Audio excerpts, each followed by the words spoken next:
Fill her up. You're listening to the Gas Digital Network. Conceive, believe, achieve. Shut the f*** up.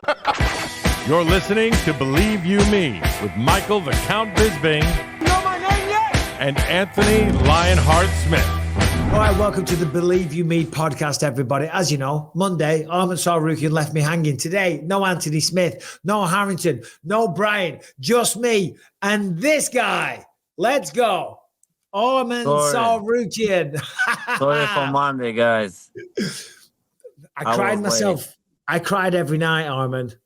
Me too. I said, Thursday, I can be late and I gotta be ready for that interview because, one day I can do mistake, but second day, no way, so. No, it's all good, brother. Only messing. Thank you for your time. I know you've been busy. What have you been doing? What have you been doing since UFC 300? Are you still in Los Angeles right now? Yeah, I'm in Los Angeles. I'm living here. I'm leaving on Sunday. I'm going back to Miami, so I grappling wrestle a lot because I gotta compete in May 18th versus Benoit Saint-Denis. It's gonna be grappling fight. Yeah, I'm gonna grapple with him.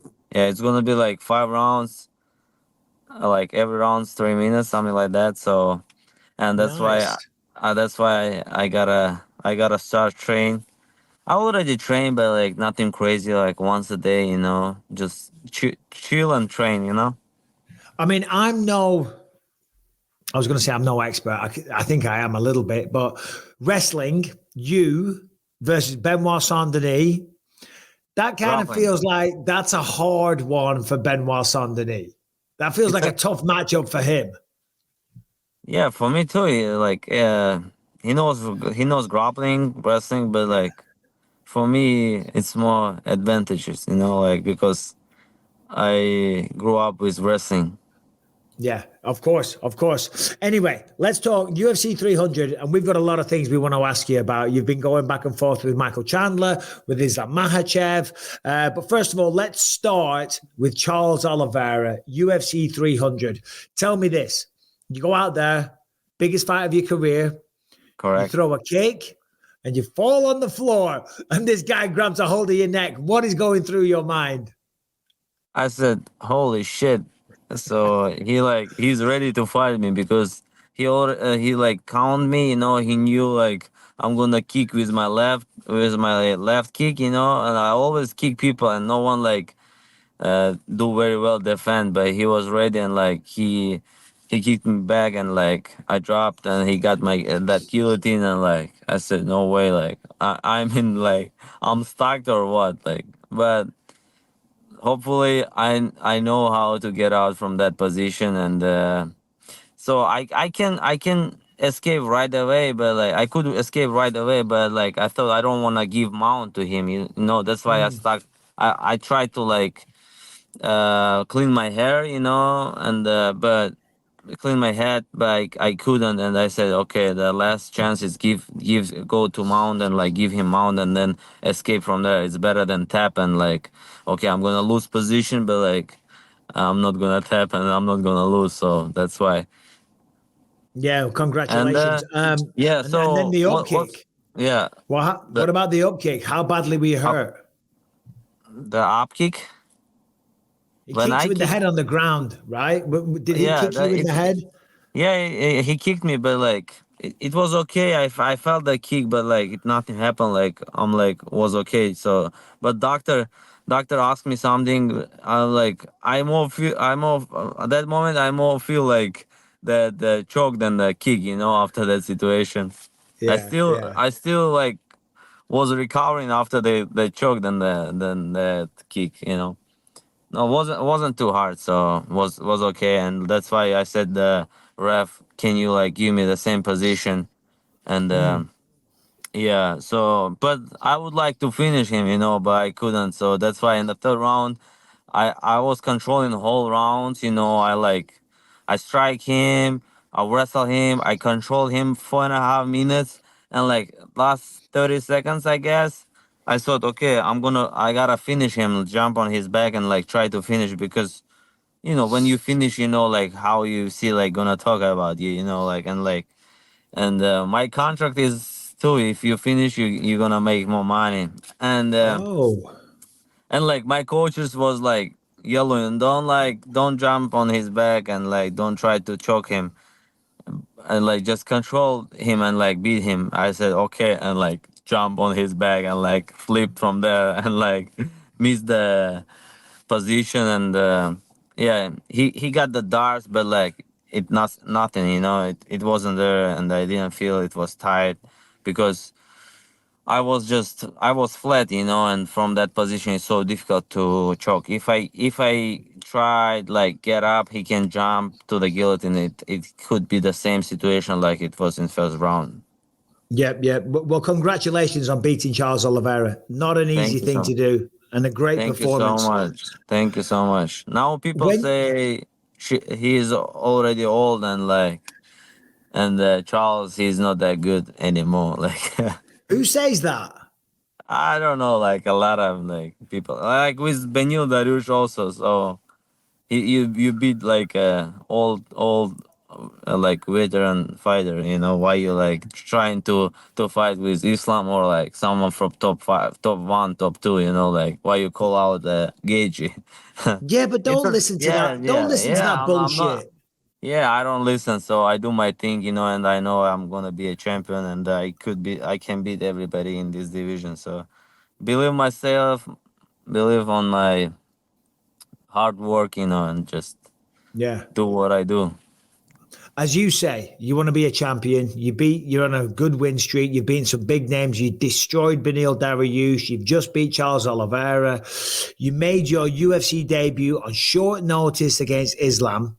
Came up short on the scorecards. I know from when we've spoke to you when we do fighter meetings, you've been obsessed. That's been your main goal to fight Islam again. From what I hear, you beat Charles and then they offered you the fight, correct? Right away. Yeah, right away. Like Right away, straight right away, backstage. straight from the cage. I was leaving the cage, and like the hunter came and said, "June 1st, Islam Bakacho." I was super excited and happy, and like I said, okay, I gotta talk to my managers. You're like, And let me catch my breath.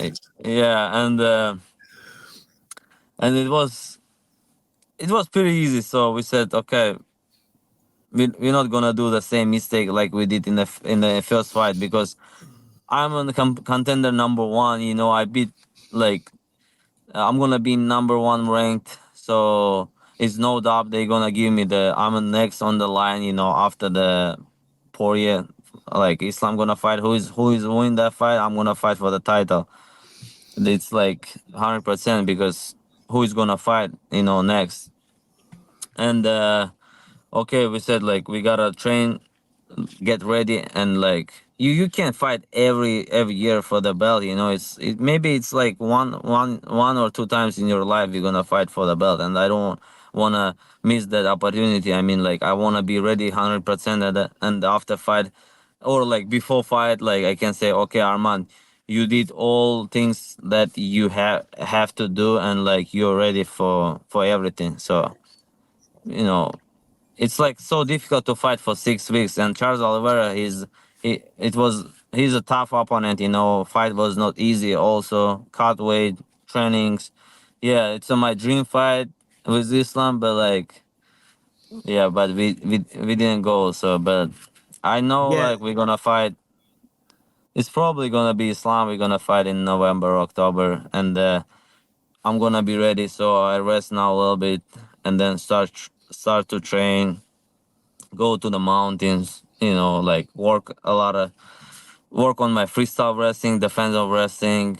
Like I'm still young, 27 years old. I gotta learn a lot of different techniques, and I feel like I'm not in the best shape right now, and I know my prime is gonna be like at the end of this year, or like maybe in a couple years I'm gonna like still getting better. yeah, yeah. Listen, anyone that's had anything negative to say, just ignore that because you have earned the right to fight for the belt. It's not like an opportunity was given to you and you're like, oh, I've got to take it. You've earned that. You are the next guy. You beat Charles Oliveira. You beat Bill Neil Dariush. You gave Islam a good fight. You've got an incredible skill set. And I completely agree. This is a big opportunity. So you want to take it with a full camp, take it when your body's rested, when there's no injuries whatsoever. One person that didn't agree with you, though, was Michael Chandler. For the people listening to this that might not have seen this, this is what Michael Chandler had to say. He said, Arman just went out there and beat Oliveira. Sounds like he's going to be number one contender next. I also don't understand why he didn't take that fight.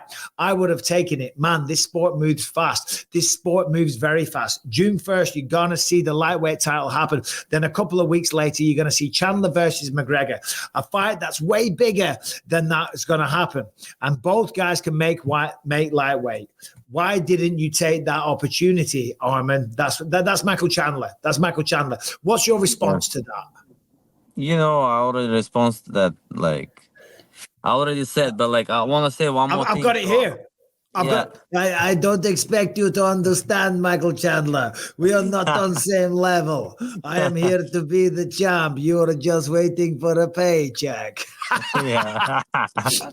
So, I like Michael Chandler, to be honest. So he's a cool guy, but he's 36 years old. Like he's older than me.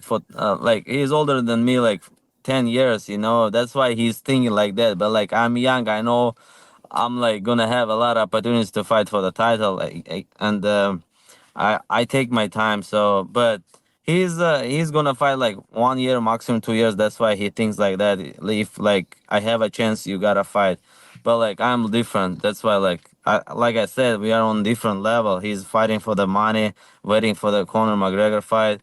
And like, yeah, but like if he fought like I said, so I mean, you said he could have fought like 4 times in the time he's been waiting. Yeah, he could fight. He could fight 4 times. He could lose like 4 exciting fights. It's good to watch his fights, but he always lose. It's good to watch, but he always lose. Yeah. I mean, he's a fighter. He's a 1-round fighter. If you're like if you can like go with him in the second round, you're gonna win for sure. Because in the second round, he's already dead. So just you gotta run like 1 round, and then second round go like to fight real. I like Michael Chandler. He's a great guy. He's a great very guy. excited. He's I like excited this fighter. Yeah, he's excited to watch, but he's not the smart fighter. I don't know, like, yeah, he does like crazy things. Like when like Oliveira was on his back, you remember, like he jumped, like I don't know why. I've never seen like this escape. Like he just jumped and I don't know for what, like or like with a Gagey, he wanted like. He thought he's in the freestyle wrestling and like he wanted to get more points because you like lift him and like throw like like when you throw like this you get like 5 points or 4 points, like when like simple takedowns is 2 point and maybe he thought he's in freestyle wrestling. You remember that, like when he like slammed him, I do. And against go on. yeah, but he lost position. It don't make sense. That it's good, it's beautiful, but like for us like fighters, you spend so much energy and then you like just throw him and that's it, and like lose position. So it's good for fan, but it's not good for like fighter. Yeah, like against Dustin Poirier. And by the way, I love it as a fan. He just ran at Poirier, just swinging. Yeah. Do you think against Conor McGregor, he will try and wrestle? Or do you think he'll get sucked in to all the energy and the hype and just try and put a war on? Or do you think he'll use his brain? I mean, like he never use his brain. He always fights for the fan. That's why God.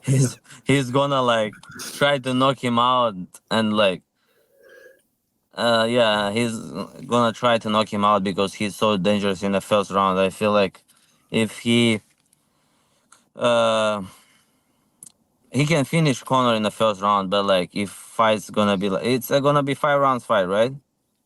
Yes. Yeah. Yeah. So if fight's gonna be like it's gonna be second round, third round, he's gonna lose the fight because he gotta knock him out in the first round, and or like he's gonna lose the fight because Conor, I feel like he's better. His condition is better, and like he's more smarter than Chandler. Connor's a guy that gets tired as well. Anyway, we're not here to talk about Conor McGregor and Michael Chandler. We're here to talk about you, brother. All right, this episode is sponsored by Shopify. That is kind of changing the game when it comes to taking your business online. If you have a business, if you're thinking of starting a business, if you have an idea, putting it into actual effect, you know, can be very complicated, time consuming. Getting online and allowing the worldwide audience to also be available to you for everyone on the planet to potentially be a customer, you need a website, you need an e-commerce platform, you've got to be able to take major payment methods, credit cards, etc., and all the rest of it. And that can be very time consuming and expensive. Well, Shopify makes that incredibly easy. They take out all the hassle, and before you know it, you're going to be up and running, okay? Shopify is the commerce platform. As I say, it is revolutionizing millions of businesses online. So whatever you're selling, Shopify simplifies selling online and in person so you can focus on successfully growing the actual business.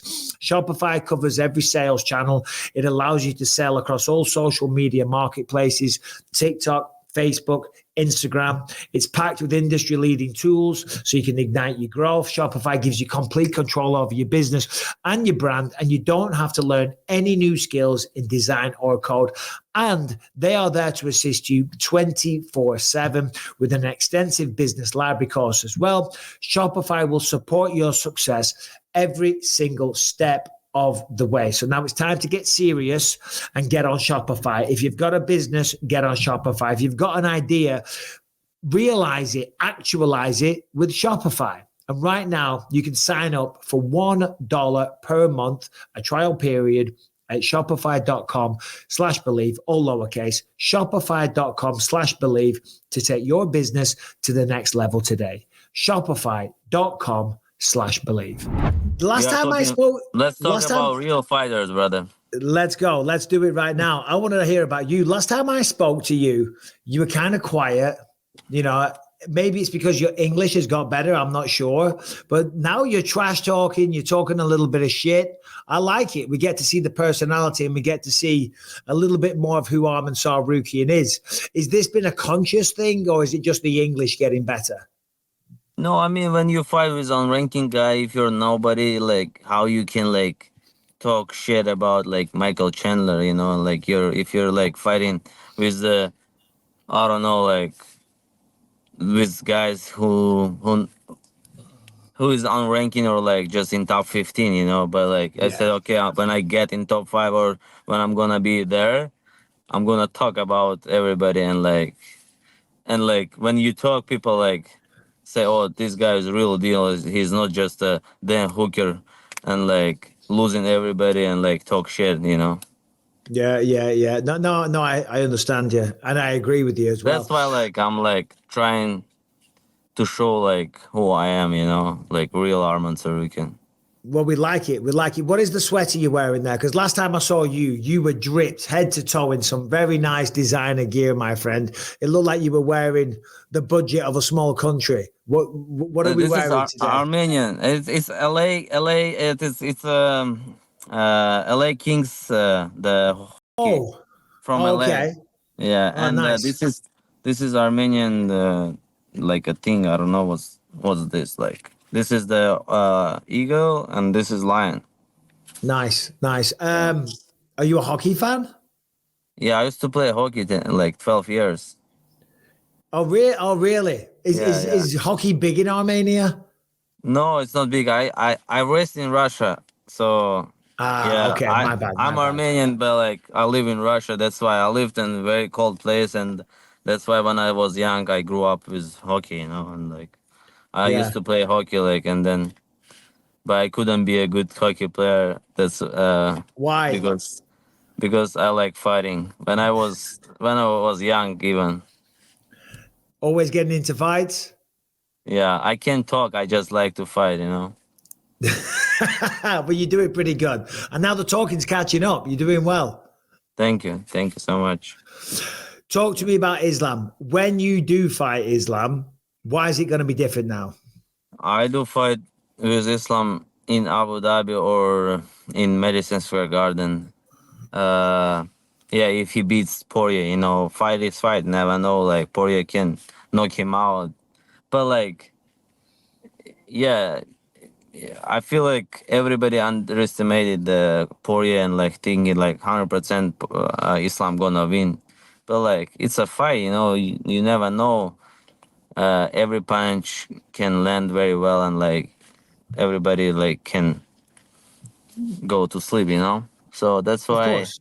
Yeah, I'm gonna fight with the winner in October or November, but doesn't matter. I'm gonna be in September. I'm gonna be ready in August, July, and then of June. But not June 1st. It's so like short. It's so fast for me. Like it's like Mm. 6 weeks, 5 6 weeks. I need the time for rest, enjoy, and like Yeah. yeah. No, But of course, of I course. wanna fight with Islam definitely. So I wanna knock him out and like to show everybody like who is the new Arman The new Tsarukyan. daddy, the new Yeah, daddy is Arman Tsarukyan. Did you see that he said, outside of Dustin Poirier and maybe yourself, he has no more work to do at lightweight? What do you think yeah, about that? yeah. Like I mean, he just got a fight with me, because I'm the contender number one. I don't know why they want him to fight in June 1st. They can make the fight in the end of June and wait for me.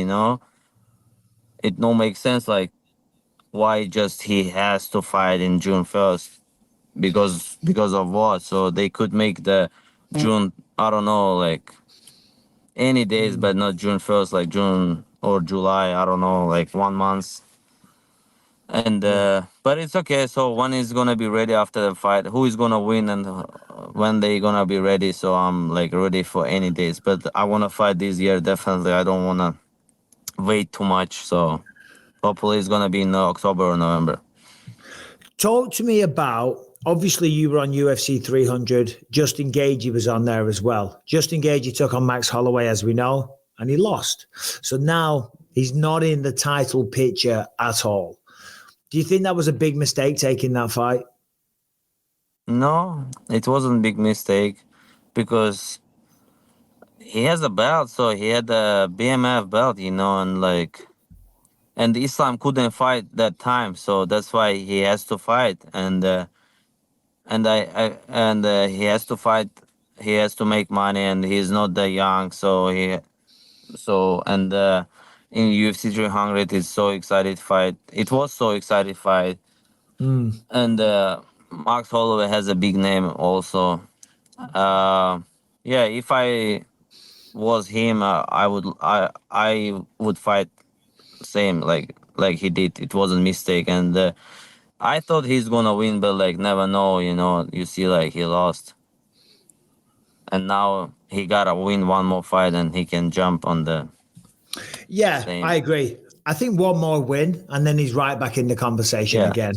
All right, Armin, I'm going to ask you a few little things. So you grew up in Russia.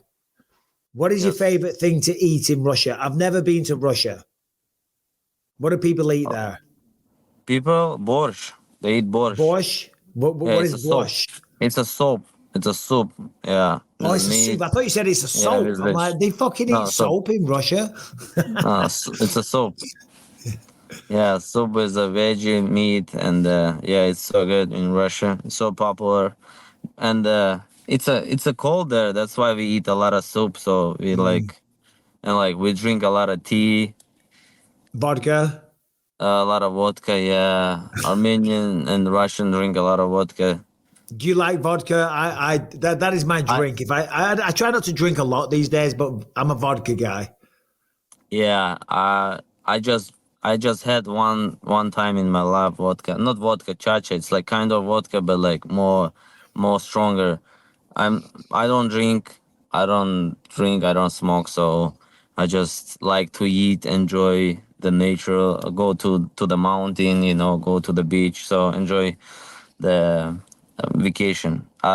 but I had a drink one time, and it was in the mountain. I was super cold. I thought I'm gonna die, and like one old guy said, you have to get some shots, you know, from some shots. It's like kind of vodka, but it's like homemade vodka. It's like 70 degrees, the 70% of Truth. spirit out. Yeah. Yeah, yeah. And I said, okay, I don't have a choice, so I have to. I took one. I didn't feel anything. Three, four, five, six, seven, and Oh like no. when it was seven, you know, like I started to feel like crazy, like someone crazy. I was like heating up, like, and like in like 15 minutes, I like take off my like jacket, you know, and like lay down like this and like that. Hold on. And what temperature was it where you were? How cold? It was, no, I mean, like we were driving we will ride the ATVs, you know, in the mountains. So Yeah. in the yeah, well, so in the we went to the mountain. It was snow over there, but in the down in the city, it wasn't snow. So when we Okay. went there, it was so cold, but like so cold, and we have to drive back like 4 more hours. I said if I'm gonna drive, I'm gonna die, so I don't feel my legs, hands, like I was like so freezing. So I was thinking like real I'm gonna die or I can go back. So that's why that drink like helped me. And like when I was riding back, I'm like I just thought I just take my yeah I just took off my jacket and like feel like so good, you know. And like when I came there, I said, okay, tomorrow morning I'm gonna get sick. So, but when I wake up, I felt so good, like nothing happened, and like it was the first and hopefully the last time when I had that vodka. How old were you then? No, it was like 2 years ago. Yeah, so you were 24. I mean, when you're 24, you can do that. When I was a kid, I could go out, I could get shit faced and still feel good in the morning. These days, Yeah, I have 2, 3 drinks, and the next day, I've got a headache and shit. You know what I mean? yeah, There's no podcast gets recorded. I pretend to be sick. So you were one and done. Well done. Good for yeah, you, because people yeah, shouldn't drink. Nothing good comes of it. yeah. So, So so I'm when you're like, not drinking, so when you're not training, you like to spend time in nature and the mountains and yeah, stuff. I don't drink because like I don't need it. I'm like confident guy. If I wanna do something, I'm gonna do that. You know, like Yeah. I don't know. I just can't enjoy my life without drinks, and like I just like to spend time with my family, friends, and like just eat good food. You know, this is the best. When you cut weight, I like always thinking what I'm gonna eat after when I win fight, and like sushi, some steaks. You know. Yeah, steaks. That's the one. So, where do you live now? You still live in Russia? Yeah, I live Russia. I live Russia. I come here, train, rest, and then go to Russia. Yeah, What's the but name like of the when town, the city? it's a Krasnodar, Krasnodar. But when I'm gonna be champion, and when I'm gonna make a lot of money, yeah, of course I can buy a house in Los Angeles, in Beverly Hills, maybe You got for to give me 10 a million. call. For 10 million on the mountain, have a view on the like I can see the ocean. View is ocean, you know, Yeah, and call you. We nice. can Call hang out me. there. We'll get some vodka. We'll get some steaks Yeah, going. Maybe a little sushi. You know, yeah. are you a young single man, Arman, or do you have a lady? No, I Yeah, have yeah. wife, 2 kids, Oh, you do. Oh, sorry. Pardon me. I didn't know that. How old are the children? 4 and 2. Oh, wow. Congratulations. Did you Yeah. get a phone call? Sorry. Wi-Fi Yeah. connections? No. Phone call.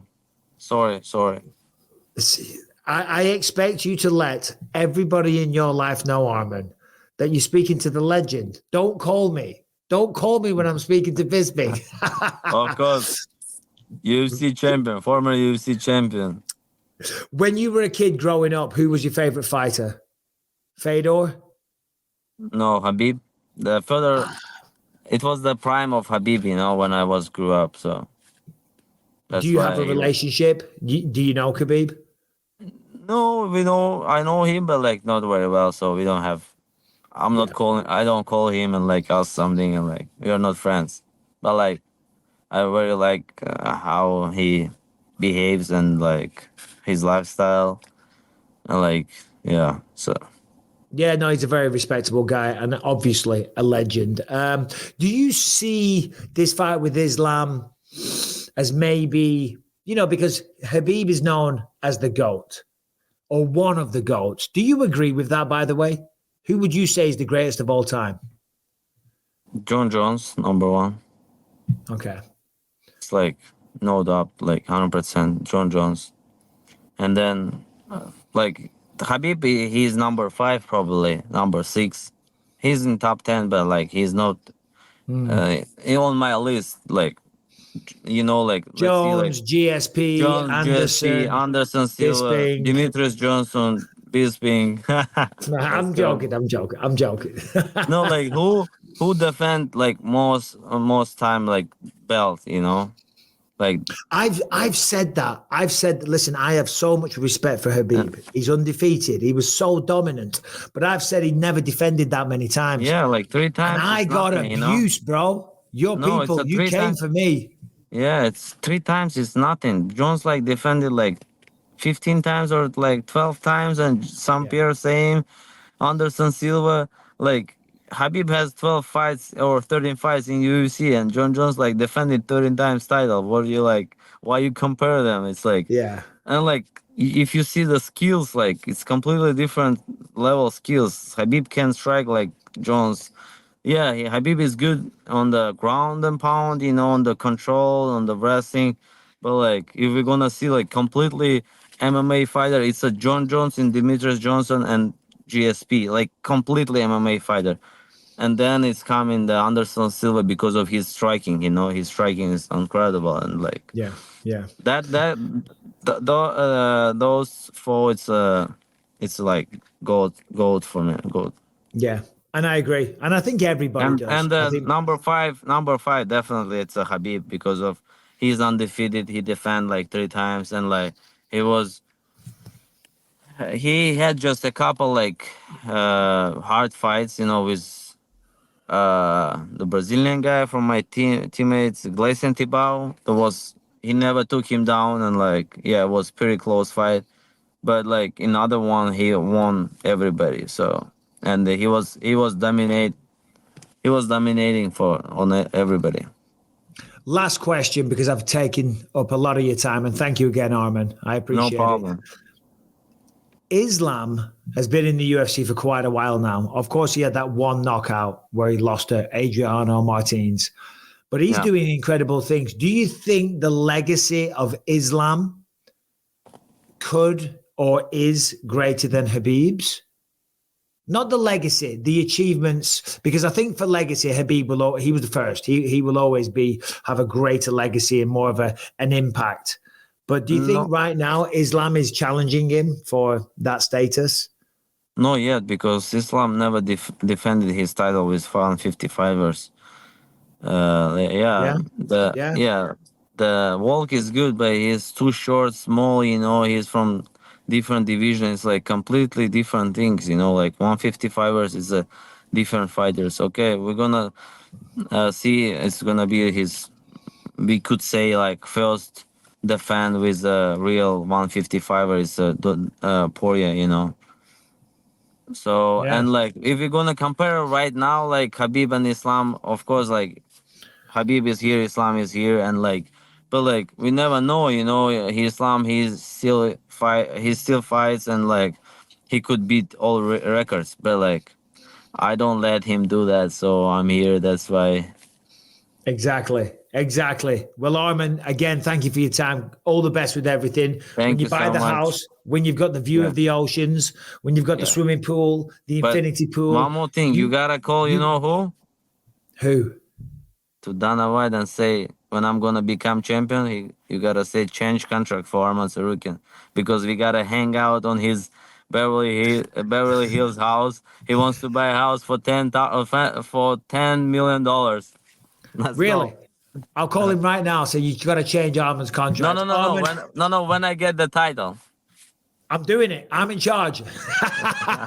Dana will say, Bisping, go yourself. Arman, you're the No, man. he won't. Congratulations. He probably will.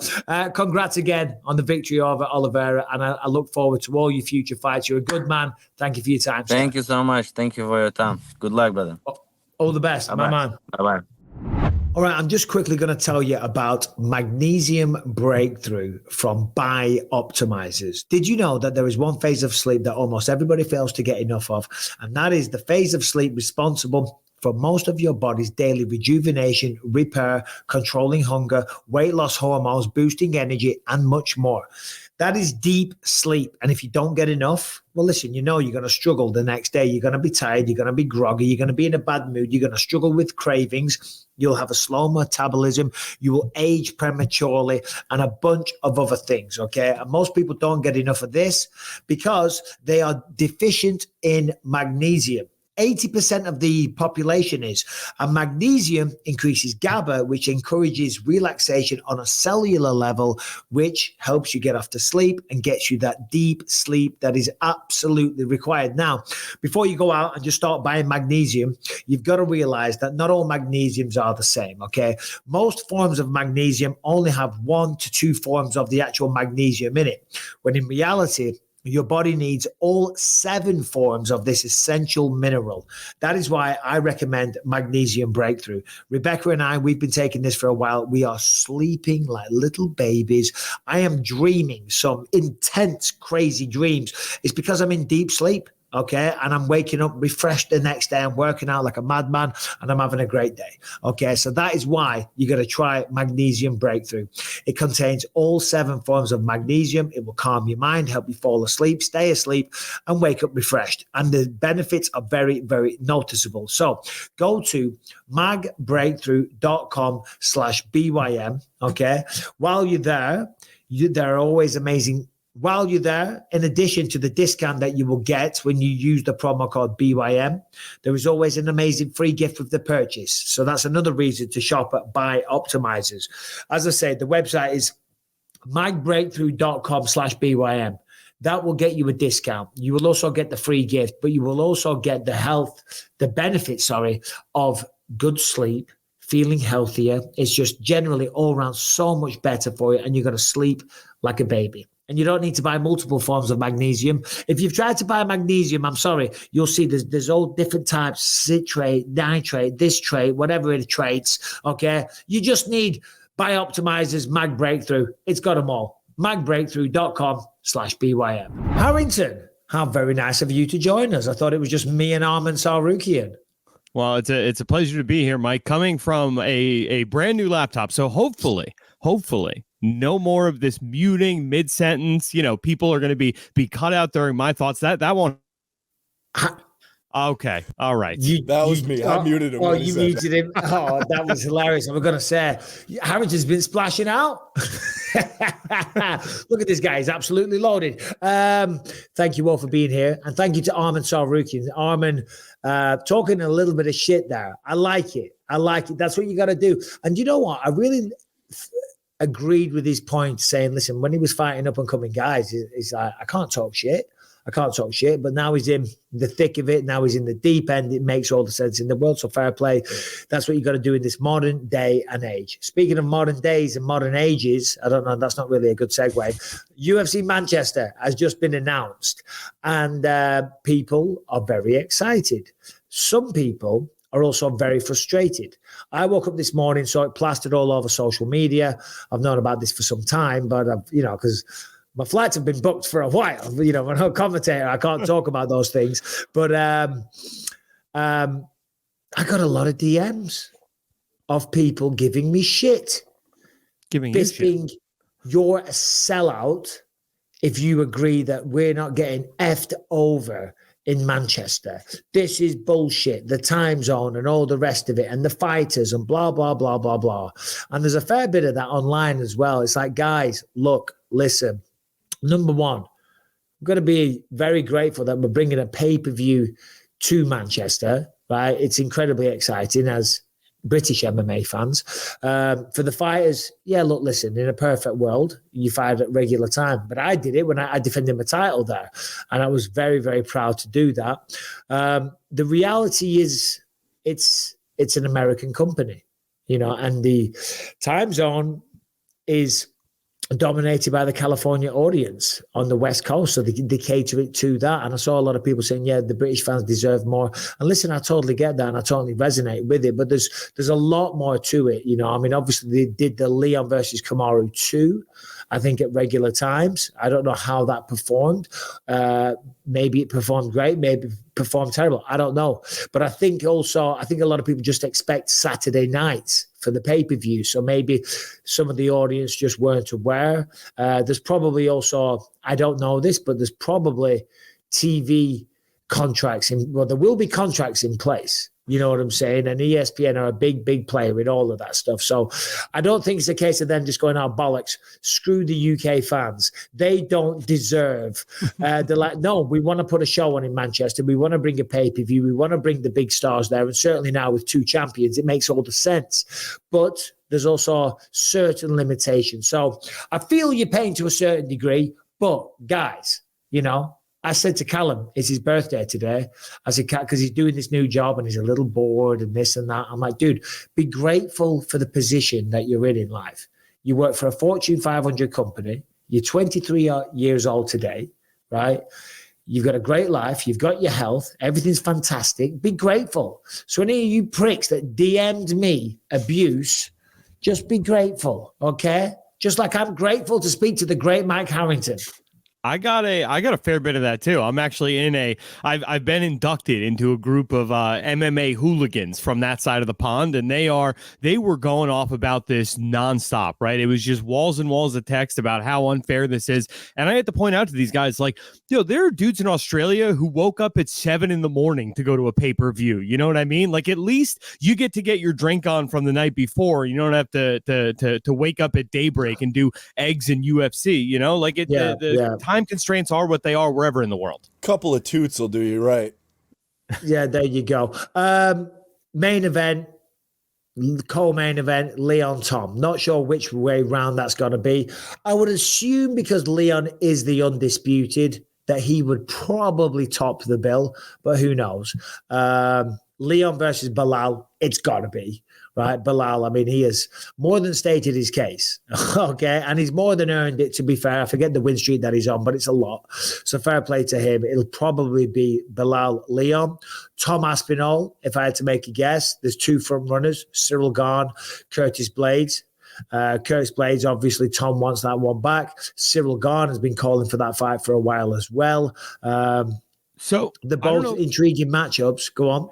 So I don't know if you heard this, and it is just rumors like what's floating around on Twitter, but I did see in a couple of different places that Cyril Gane was offered the fight in Manchester and turned it down. Right. Well, I might be hearing different things, but I'm not hearing that. I'm not hearing that it is Cyril Gane. I'm just here. What's that, Brian? I heard he wants to go. He's going to go do a movie, and that's why he. Oh, really? Down. Yeah. That was the rumor that I heard. Exactly. Oh, really? Oh, I never saw that. See, I don't spend my entire life on the internet like some people. Dude. Yeah, dude, we're the losers who have that data for you. I think actually Tom quote tweeted that and was like, "Bro, what movie's he on? I want to know about this movie. Please let me know what movie's more important than a fight for the title in Manchester." Yeah, no, and he does bring up a fair point, but Cyril Gane could also say this is a big opportunity to be in a movie that might pay well. It might be a big role, and a fight will still be there down the line. Yeah, he's already had 2 title shots. Well, he's still a relatively young man as well. That was the point I'm making. Anyway, so regardless, well, maybe in that case it'll be Curtis Blades. Who knows? Leon versus Bilal. Well, what I'm trying to get to before you keep interrupting every 2 seconds is other fights on the card. It's got to be Paddy Pimblett versus a ranked opponent. My choice would be Renato Moicano. I think mine would be Bobby Green. Okay. Either would work for sure. Who else is going to be on there? You got to figure Makayev's going to get a fight now. Mohammed Makaev against somebody highly ranked in maybe a number one contender matchup. I would like to see, obviously, we got like people like Arnold Allen, Lerone Murphy's, he's got his first main event in May, so he's not going to be on there. But do you know what I'd like to see? And I think we may see this as well because it is a pay-per-view. I would like it for the UK fans because obviously whenever it's a local show, they stack that card with local fighters. You know, if it's in bloody wherever, we were just in, I don't know, if it's in Austin, Texas or whatever, there's a few local people and all the rest of it. So anytime they come to the UK, there's a lot of people from the UK and there's a lot of Europeans on it, which is fantastic because it gives them an awesome platform and people get to cheer for their own. I would also like to see it though, for that the fans get to see some like international flavor and some like the stars that they see when they tune in, you know, because being a British UFC fan, you know, watching those fights either on delay on a Sunday or staying up to the brutal midnight hours to 5 a.m. I did it when Leon fought Colby Covington. I'd done Tales from the Octagon too. I came back, I stayed in my hotel, I stayed up all night, absolutely destroyed and exhausted on a Sunday. So I get it. I get it for all the fans that are going in person, but I would love to see some real big star names, international star power on there as well. But make a night out of it. Go out there on the town, have a nice dinner, have a few drinks, go get your dancing shoes on, then pop into the brand new arena, have a good one. I mean, I'm disappointed as well. I was looking forward to a good night out afterwards. Now I'm going to be going straight to the airport. See? We've all got to make sacrifices, people. Dude, that is nuts. You would be wrapping up your press obligations probably at around 7, 8 in the morning, and there's no way you got a flight later than 11. So you're screwed, dude. And for the fighters as well. Do you know what I mean? It is, you know, it's an adjustment. For me, I was coming from California. So I just stayed on the same time zone. When I landed there, I stayed up all night, which gets hard because, you know, there's not much to do on a Tuesday night in the middle of winter in Manchester. You know, it's not like a 24/7 city. Yeah, it's a decent city. And at the weekends, there's lots of activity and stuff like that. But number one, you're not looking for clubs and pubs and bars and stuff like that. So you're just watching bad TV, watching crappy movies, guys sitting around, me in particular, not eating because you're cutting weight whilst everyone's stuffing themselves with pizza, farting their heads off, stinking out the room, talking nonsense, old stories. So it was actually quite nice looking back, you know, a nice bonding session, if you will. But that's essentially what the fighters are going to do, you know, so best of luck to all of them. So how hard is that? Because like I keep, you know, I always hear like you want to peak, you want to like in training start to work to peak towards the time you're going to fight. So are you like for that fight specifically, were you doing training sessions at like 5 a.m. to get prepared for the fact that you were going to have to fight the main event at 5 a.m? Well, that was the plan. And obviously I trained in California. You go out there as late as possible, being the main event, being a championship fight. There's a lot of media obligations. And when we get there, I'm like, okay, so we'll train. We'll train in the middle of the night, you know, but then you get there and you're like, yeah, I think I did one at midnight. And I was like, I can't be bothered. I do a bit of training in the day. I go for a run. I'm like, it's 3 a.m. I'm not doing it. I can't be bothered. I'm tired. You know, brain's all over the place. It's dark outside. You lot are eating pizza. Okay, it'll be fine. It's Dan Henderson. He's 75 years old. Who cares? Fuck it. I'm going to bed. Hold on. You can't go to bed. You got to stay up. It's like, oh, for fuck's sake. But it doesn't matter because when it's all said and done, and the fighters won't be tired on the night either. They won't. Once that adrenaline kicks in, once you hear that British crowd, right, and they are going to make some noise for Tom Aspinall and for Leon Edwards, it's going to be insane. Like when I had Tom on Tales from the Octagon in Manchester, the chants, the singing, Tommy Aspinall, Aspinall, Tommy Aspinall, na na na na na na na na na na. It was loud. I was very jealous. I'm like, hold on, it's my show, you dickheads. What's going on? Anyway, Arman Tsarukyan gave us lots to talk about before, but however, what is going on? What's the big news out of these notes, Harrington? What do you think? Well, I mean, I thought this was kind of interesting. There's already talk going on between the Leon Edwards and Bilal Muhammad camp ahead of this fight. Dave, Leon's coach, came out and said that he thinks the eye poke was Leon looking for a way out of the first fight. He says that, from what he saw with those first 5 minutes, he was absolutely going to dominate Bilal. So he was looking for the way out. Bilal quoted it and just said, "Hey, I'm going to remember this when you are giving your boy a pep talk on the stool after I've been kicking his ass for 20 minutes. Yeah. I mean, I'm trying to not be mean, That's the biggest news story in MMA, that two fighters that are going to fight, that don't like each other, that have been talking shit back and forth for months, that the coach says he probably, was looking for a way out of the fight. The reality is that first fight, Leon was smashing him. Leon was looking very, very good. But I think it was round 2 when the eye poke happened. So it was still early in the fight. It was a legitimate eye poke. It was a nasty one. Leon didn't do it on purpose. We see it all the time. But it's just an unfortunate part of the business. It shouldn't be. I'm sure we can figure out a way to fix it.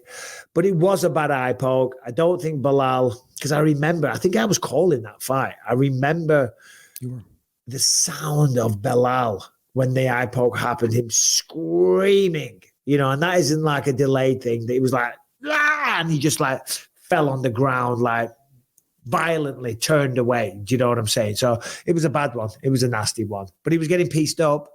But I don't know, it's 5 rounds in every fight, 5 rounds in every single fight. Right. I'm looking at these non-MMA stories, Harrington.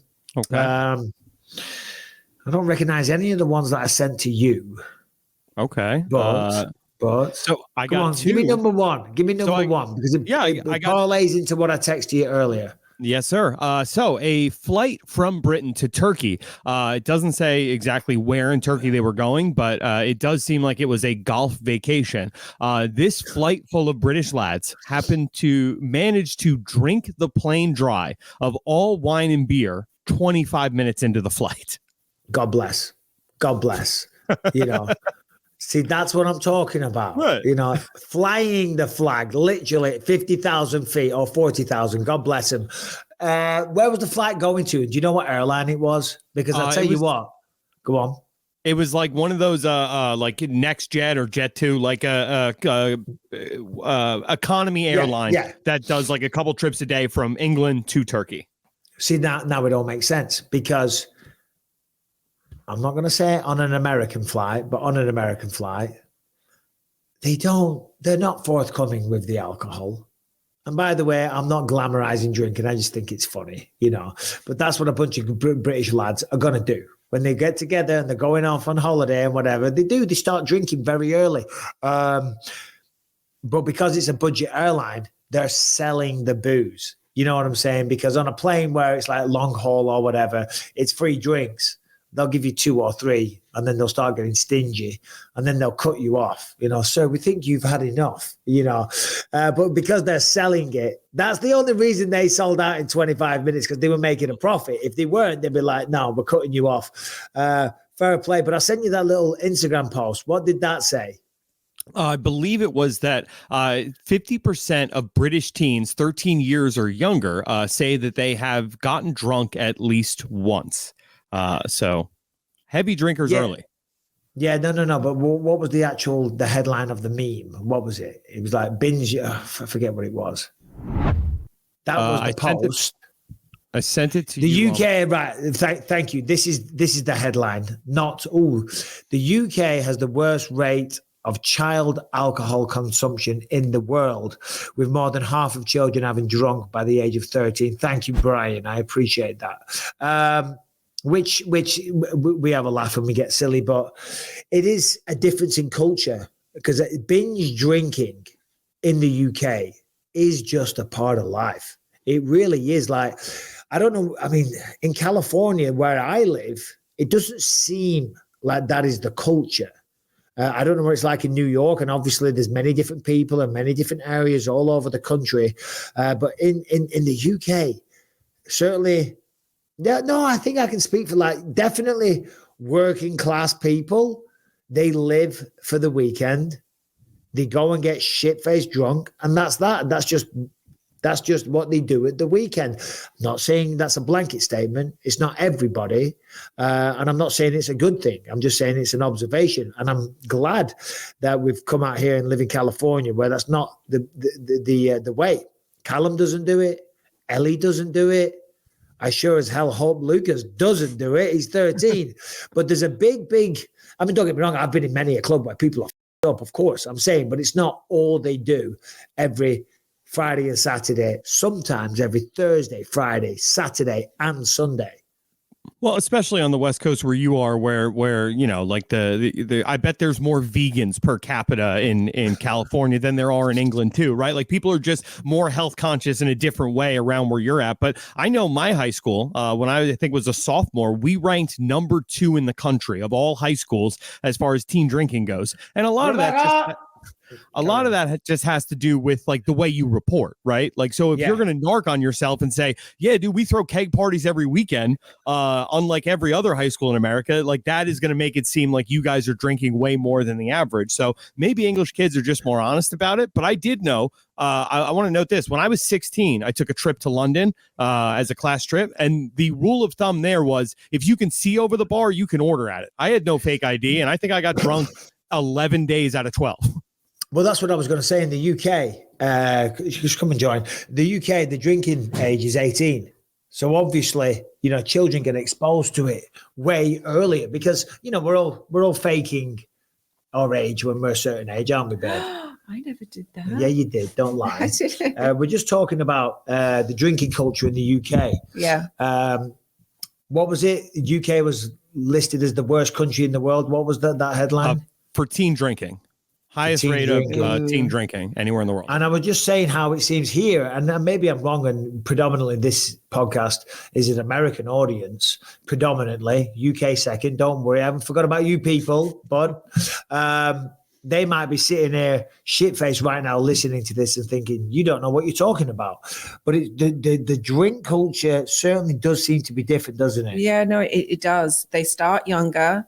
And it is way more regularly. It's a Friday and it's a Saturday religiously, and you get really excited about it. When you're younger, it's like the highlight of your week. Yeah. But here, I don't know, they must, I don't know, I didn't grow up in America, but there must be some people that are like that too. Also, Has to Like that be. when I was a kid, like me and my friends used to just go get shit house, but we started a little later than 13. We started like 16, I think. yeah. Michael, are you saying you started at 13? I never said that. No, that's what the study is saying. Oh, right. Yeah, that's young. That's kind of shocking. I hope that's not the case. Yeah, no, I wasn't doing that at 13, far from it. I think, though, the thing is as well, like, this is funny, is it? We always say this, like Clitheroe, where I'm from, it's just a street with a bunch of like old school pubs, you know, there's no clubs.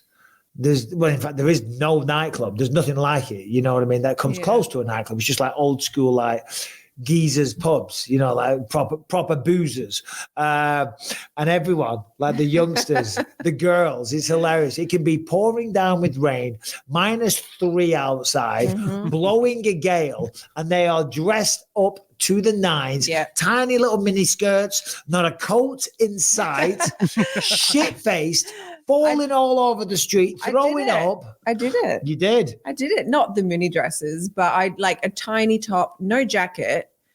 No, why? Like, I don't understand why, but yeah, no jacket, like just not even a long sleeved. Yeah. I mean, yeah. I mean, that's good. That's good. I will say this, the clientele right there is better than what Clitheroe was offering at the time. No offense. You know what I'm saying? That's true. Brian picks out the best, you know, I'm not saying the best looking girls in the world, but a decent looking group. Yeah. But yeah, drinking culture, probably same as Australia. I would imagine that's going to be pretty up there.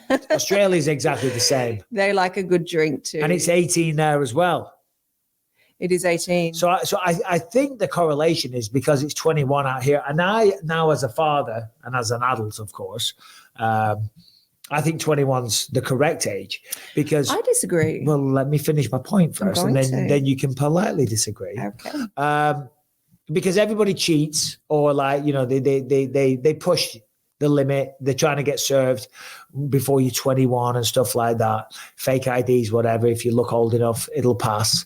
So in the UK, like I was getting served when I was 15 years old. and I was going to the local off license and buying alcohol for all the group that I was friends with, and we'd go up Clitheroe Castle and we'd all get shit-faced and we wouldn't know what was going on, and we'd end up getting in fights and I'd get in scraps and getting arrested and just like getting into all kinds of stupidness because you're 15 years old and you're binge drinking because that's what everyone does. You're getting blackout drunk and you've got no business being in that condition when you're 15 years old, right? And because nothing good comes of that. Nothing good. There is nothing good comes. Granted, you might bump into some random Australian girl, all right? So I'm countering my own words.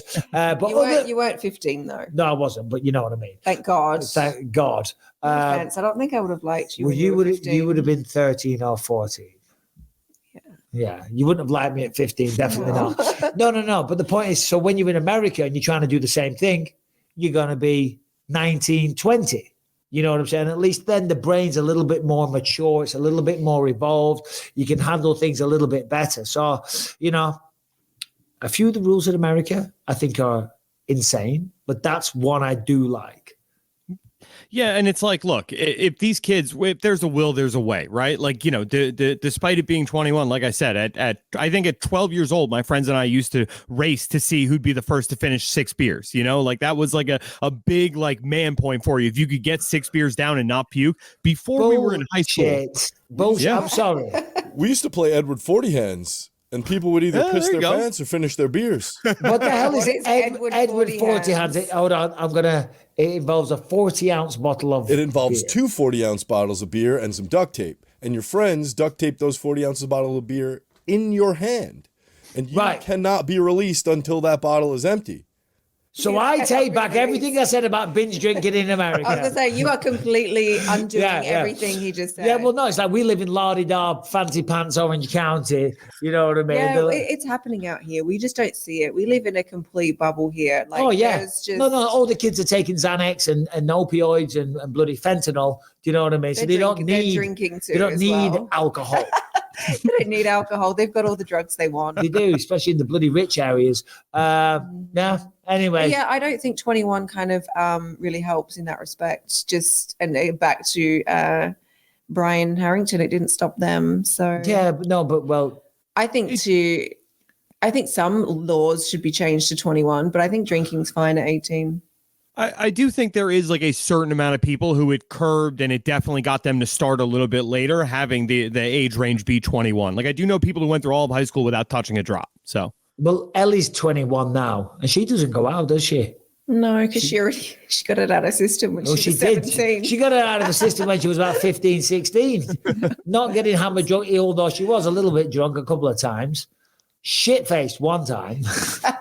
She locked me out of the house. Shut up. No, it's okay. She locked you out of the house? Yeah, Rebecca was in Australia. Oh, you make me sound like such a bad mother. No, you've gone to Australia. I never go away. The one time I go to Australia. I come back and I'm like, I'm locked out the house. And I'm like, what? She's upstairs, passed out, drunk. I couldn't wake her up, but I'm locked out the bloody house. She didn't do it on purpose. No, she just didn't realize. Came and locked the door. Anyway, she'll be very happy I told you that. No. It's time for you to go, babe, because we're going to talk some mixed martial arts. Bye, guys. Goodbye. All right, this episode is sponsored by Prize Picks, which is the largest independently owned daily fantasy sports platform in America and the easiest and the most exciting way to play daily fantasy sports. It's literally just you against the numbers. So whatever sport it is that you're watching and you want to make a bet on or you want to have some fun with, you just got to pick more or less. For example, if it's a UFC fight, will he get more or less than a number of takedowns, so on and so forth. You have the ability to 25x your money.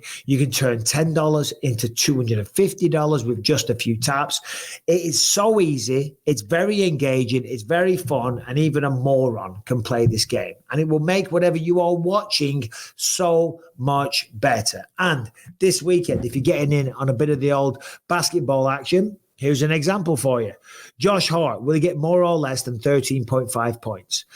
Jalen Brunson, will he get more or less than 11.5 rebounds and assists? And Miles McBride, will he get more or less than 1.5 3-pointers? If you think you know the answers to that, have a go. Go to prizepicks.com/believe. Use the code BELIEVE for a first deposit match of up to $100. By the way, PrizePicks now offers Apple Pay for quick and easy deposits into the account. So it couldn't be any easier. The game is easier, depositing easier, collecting is very, very easy as well. And you're going to be doing that. It's just more or less. The website, prizepicks.com/believe, and the code is BELIEVE for a first deposit match of up to $100. All right. Anyway, so enough about bloody underage drinking and binge drinking. Mixed martial arts, that's what we know. So I have competed in mixed martial arts my whole life. Karate Combat, by the way, are promoting a thing. Did you see that clip? They already hit you up about it? Oh, I saw that everywhere. That went everywhere. Because I did a live on Karate Combat, Luke Rockhold and Joe Schilling, and people were saying in the comment section, you should do the trilogy with Luke. And I was like in a good mood and being a little bit silly. I'm like, yeah, sure, come on, let's do it. Make me an offer. Anyway, we'll see if an offer comes in. You never know. Your boy might be back. He's not. I was having a laugh, but you never know. What was I going to say? In mixed martial arts, I've seen a lot of fouls. We've seen some random stuff. What's the craziest thing you've ever seen go down in a cage mid-fight? I mean, obviously, Khabib jumping over the cage after the fight at UFC, that was mental. But have you got anything? Wasn't there a fighter who pooped their pants? That would be one Yoel Romero. Okay. He pooped his pants. It did happen. And then there was a female that kind of had an evacuation mid-contest. Had some brown spotting in the trunks there. I forget who that was. I forget the name. But anyway, the point I'm making is you've seen this video. So there's an amateur MMA fight, or professional. It was an amateur regional show. And the guy just throws up out the blue, like a blue liquid, and the fight gets called off immediately. And I saw that, and it just made me think, what's the craziest thing? Brian, can you play that tape, please, buddy? Josh is look at it here. from a ways out. Yeah. He needs to come in with kind of a combination. And, I mean, what's going on there? Don't step in it, bro. Don't step right in it, you psycho. He did step right in it. Just play it again. Because, there was no, retching beforehand. He needs to come in with kind of a combination. What do we know what round this was? The only reason I ask is because, as I say, it looked like he just went and emptied his mouth. It didn't look like he went and threw up. There was no retching there. It looked like a mouthful of Powerade. It definitely looked like a guy trying to not fight. Yeah, no, exactly. That's where I'm going with this. I mean, listen, the referee did the right thing by calling it off. You can't be throwing up mid-ring, mid-fight, and expect your opponent to tangle with you, slithering in your throw-up, getting ground and pounded in your face with chunks of carrot in there. Do you know what I mean? Disgusting. And could you imagine the smell? Speaking of Prime, did you see, apparently it's got these forever chemicals in it. For real? Yes. Yeah, apparently got these forever chemicals that you should not drink, and apparently Prime are getting sued. I don't know. You don't know what to believe with AI these days.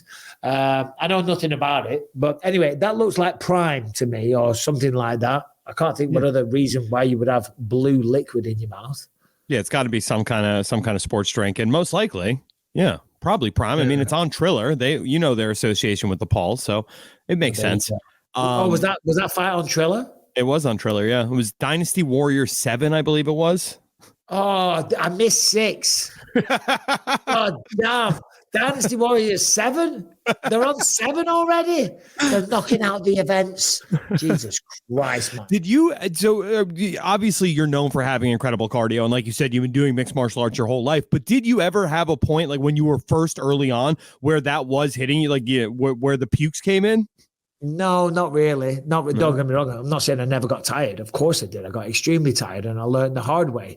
I got my ass kicked, I actually won, but it was a miserable experience. I was so tired in a kickboxing fight.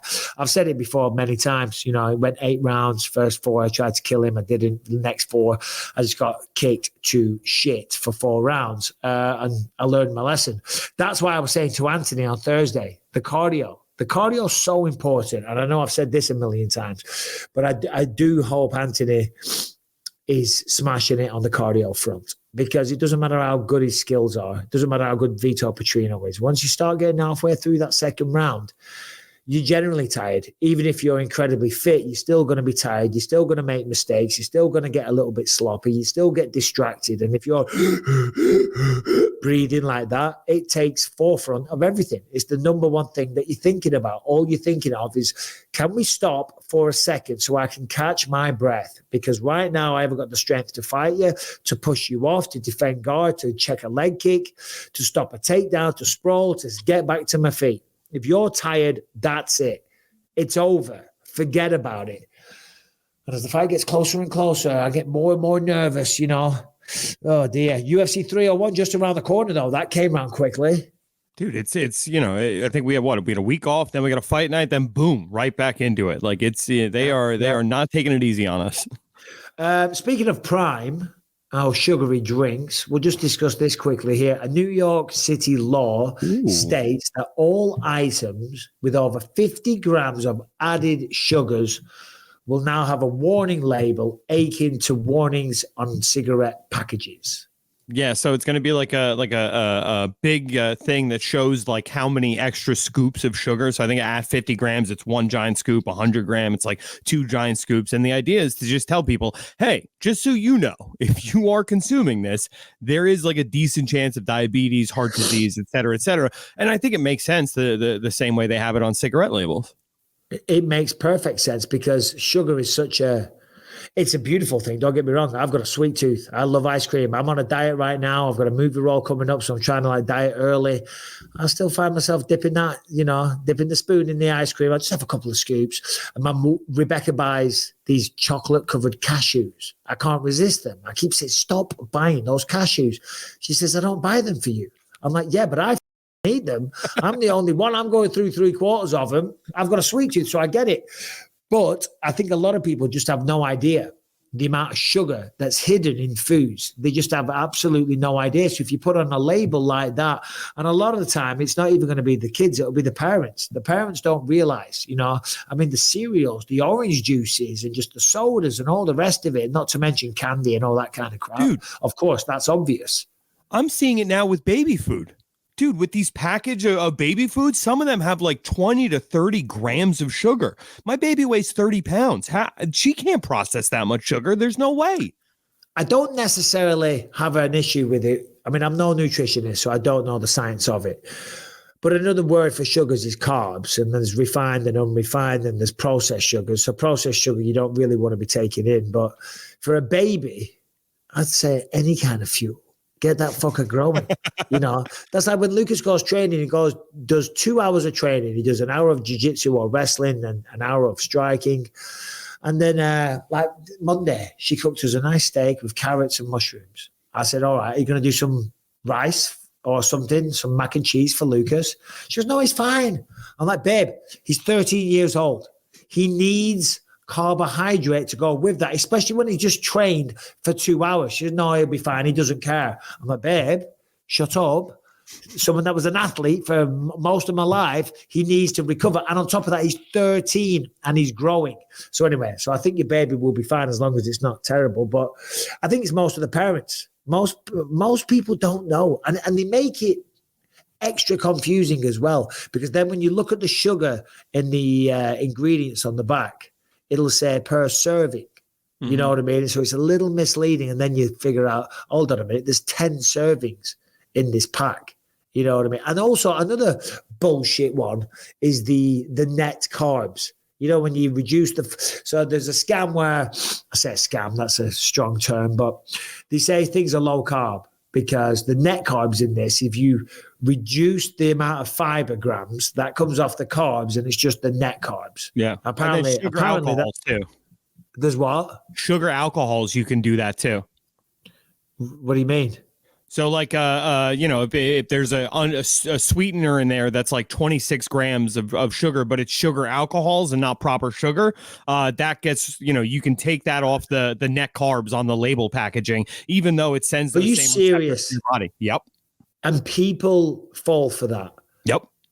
Well, yeah, they do. Of course, what am I saying? I fell for it for years on the air because I love, whenever I have my breakfast, and I had it again today, sausage, eggs, bacon. I do it without the wrap sometimes, the tortilla. Do you know what I mean? But it's so much better with. You load all that in a tortilla, you put a bit of chipotle sauce. Yes, I know that's sugar, but shut up. Roll that bastard up. Oh, it's good. And yeah, the wraps, I was like, oh, these are low carb wraps. Get these one, babe. You know, it's like, no, I fell for it. And then the alcohol, that's definitely dumb. Point is, a lot of people don't realize the shit that they are putting in their body. Try and eat natural foods. We're on a big natural kick these days. Whole foods, cook. It's not even that hard. Like Monday when we had steak, the steaks don't take long to cook. The carrots, Rebecca just covers whole carrots. You don't even need to peel them. Cover them in a little bit of olive oil, throw them in the oven, forget about them. They'll be delicious. Mushrooms, chuck them in the same pan as you're doing your steak. Bosh, 20 minutes. Well, you put the carrots in early. Before you know it, you've got an amazing meal there. Lucas is dying of starvation because he's got no carbs. She did him some mac and cheese. But, you know, people just don't realize it's the sugar, man. That's the devil. That's the enemy. That's what's causing all the excessive weight gain, causing the diabetes, the hypertension, high blood pressure. The list goes on. Yeah, I'm no fan of Eric Adams and pretty much anything in his administration so far, but this I feel like is one of those rare wins where it's like, oh, you're informing the public. You're not dictating how people have to, you know, behave themselves, but I do enjoy being a little bit more informed. There is a slightly more dastardly motive to this as well. Ooh, okay. Of course. Well, they're implementing fines for everybody who doesn't, for stores that don't abide by this rule. So it's just another way to suck money out of people that really can't afford it. Yeah, but on the flip side, though, Brian, like I don't disagree with what you said earlier. Yeah. No, they should mandate so people know what they're putting in the body, and if people don't abide by that, then of course there's got to be some kind of result for that, hasn't there? Sure, but I mean, everybody already puts nutrition facts on their labels, right? Like it's a matter and they make it very hard. As I was just saying, they make it really hard to understand. Like some people just know nothing about nutrition. They know nothing, you know. Yeah, 2 giant red scoops of sugar. You can figure that out. There was another thing today. Brian, stay on. There was another thing today. Airlines. Did you see that? Airlines now, if a flight is delayed over 3 hours or cancelled, they will have to give cash refunds because, you know, a lot of the time they give you vouchers and stuff like that. Now, 3 hours delayed or cancelled, cash refund, which I think is phenomenal because the airlines just get away with so much because you're at their whim. You know what I mean? They are all power and control. You got no say in anything, but I tell you what, if they have to start paying back some money for what they owe you for the flight because they never fulfilled their obligations, hopefully we see some things change. Just like with, I agree again, but just like with everything else where the government mandates that a business has to pay something, that cost is not going to come from nowhere. Like the revenue lost is going to come from the customers. They're not going to lose revenue over this. That's my point. Yeah, but no, I understand what you're saying is, and we should have a good conversation about this because this is your point on a lot of things. But also, things do need to have people need to be penalized for not providing a service. I mean, because what's the alternative? They don't do their job. They don't go on time. They cause somebody to miss a flight, miss their connection, miss a business meeting, miss the entire reason they were going on a plane in the first case. But then. But they have no repercussions if they don't fulfill their obligations. There has to be, and right now that I think is good is that the person at least will get their money back for the flight. I think that's a good thing, and you're right in what you say. But you know, there's got to be some repercussions. Of course, but the loss of revenue from like fuel costs, like let's just say hypothetically a flight gets diverted from a giant storm and it has to like land somewhere else and it doesn't make it to the airport that it needs to get to make its connection. Now, the airline is going to lose out on all the revenue from that flight, prospectively, right? And then they just don't deal with losing money well, so it's just gonna push the cost to the customer. Well, I'm not saying anything that you're saying is wrong either. I'm just saying no, sure, no. This is a system though that's been in place in Europe for years. Because my dad's an expert. My dad is a goddamn Anytime. Like if we're chatting on a plane and I'm traveling, he's like, it's delayed. How long is it delayed? And I'll say, oh, it's been 2 bloody hours, Dad. He said, oh, you want to hope that it's a 3-hour delay. Because then on a 3-hour delay, they owe you for a hotel. They owe you for your flight. They owe you for a meal. Do you know what I mean? And he starts getting excited. It's, oh, and there's 5 of you. Oh, my. And he starts doing the math in his head and stuff. Do you know what I mean? My dad's an expert on all that kind of shit. But the point I'm making is that's a system that's been in place in Europe for a long time. And I don't think we've necessarily seen, prices are always going up on airlines. It's ridiculous. And there's more discount airlines in Europe than anywhere else. So there's much shorter flights in Europe as well. To go from one side of America to the other is like going from England to Russia, right? To Africa. Oh no, I know. It's like a crazy distance comparatively. So like flights are it's huge. Utilized a lot more in America. It's a quiet week for mixed martial arts. There is some fights this weekend, but I haven't looked at the card. I'm just going to be completely honest. So I think we'll wrap this one up. I want to say thank you to Arman Tsarukyan. We'll do a couple of questions first. If you got them, send them in. We've had some questions come in. And there's been some nonsense in the questions. And when I say nonsense, I mean distasteful comments. Guys, come on. We like a laugh. We like to be silly, but there's no need to start getting insulting, not with us, to other people.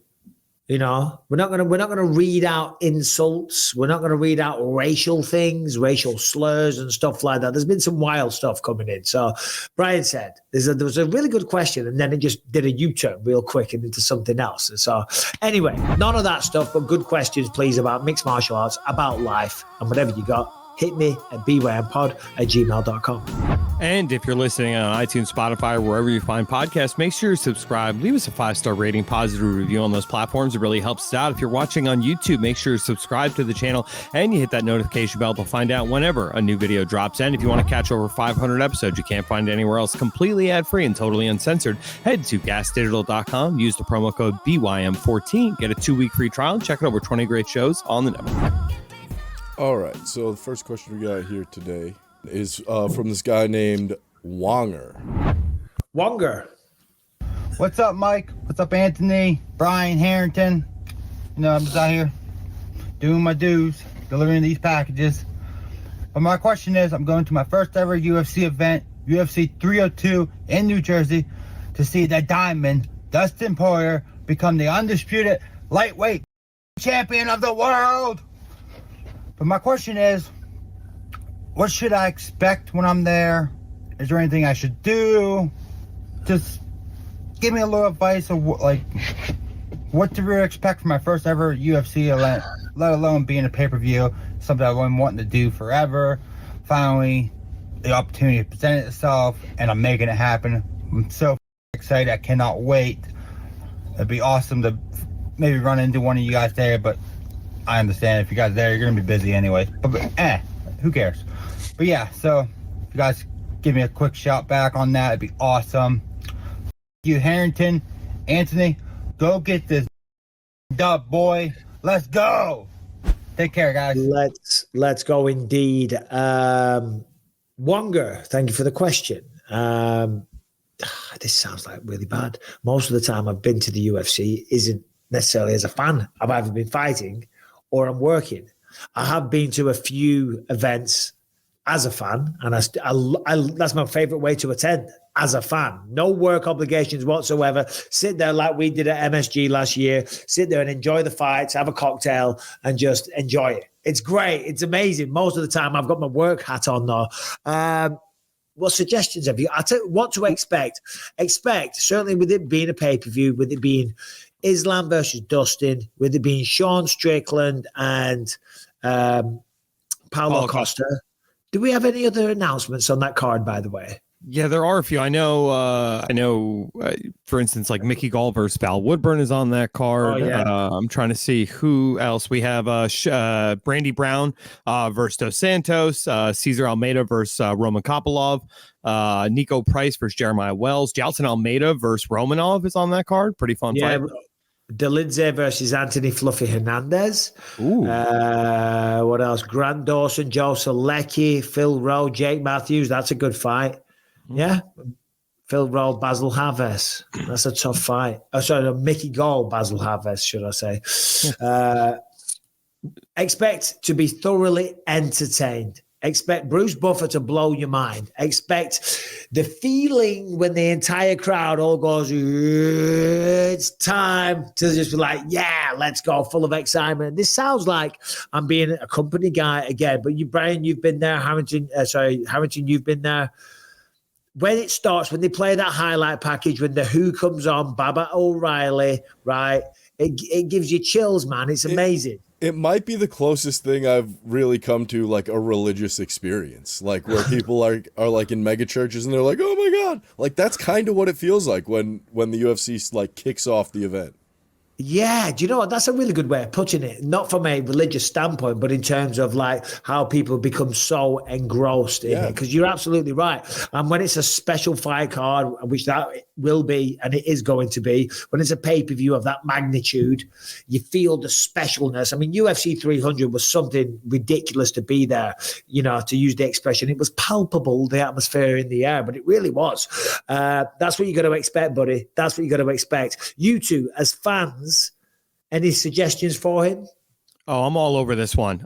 So my first event was at it was UFC 159, where you fought Alan Belcher, headlining the card, Chael Sonnen versus John Jones. It was at the same arena. So I can give you every single tip that I did when I went there. Show up like an hour before. What's up?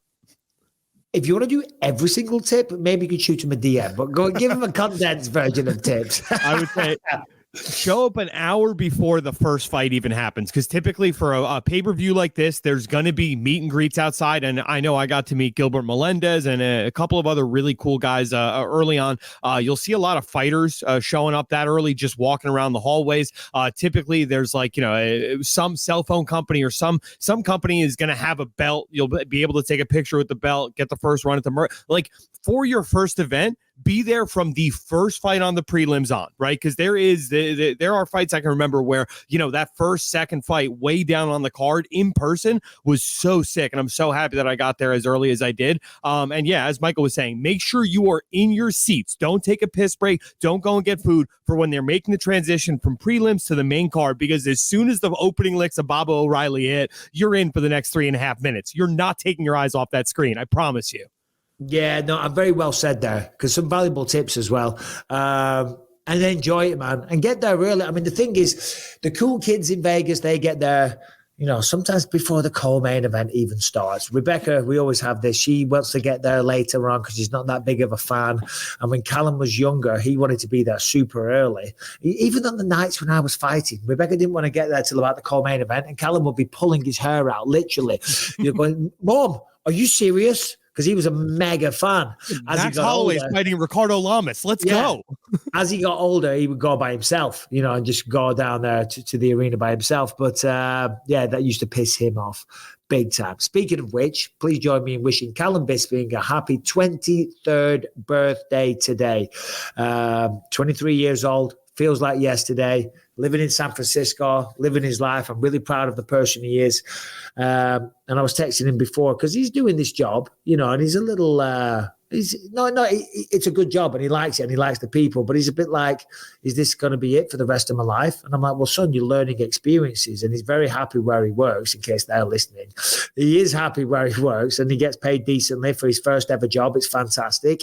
I said, this is the part of life, figuring yourself out, figuring what you don't want to do, figuring what makes you happy, what makes you feel accomplished, what makes you feel like you've achieved something. And if you don't like it, guess what? You don't have to stay there for the rest of your life. You know, there's other options and other avenues, but this is just about getting experience for right now, getting in the real world, getting in the workplace, paying your bills, driving to work, dealing with traffic, just the everyday bullshit, mundane grind of life, and then figure out what you want to change from there. Because until you start going through that stuff, you just don't know what you want, what you don't want, what pisses you off, because he's just left college and this is his first ever job. And you know, I'm like, dude, you're 22. You've got your entire life ahead of you. But Callum, happy birthday, son. We're all very proud. Give him a follow on Instagram while you're at it as well, at Callum Bisping. But that's the show.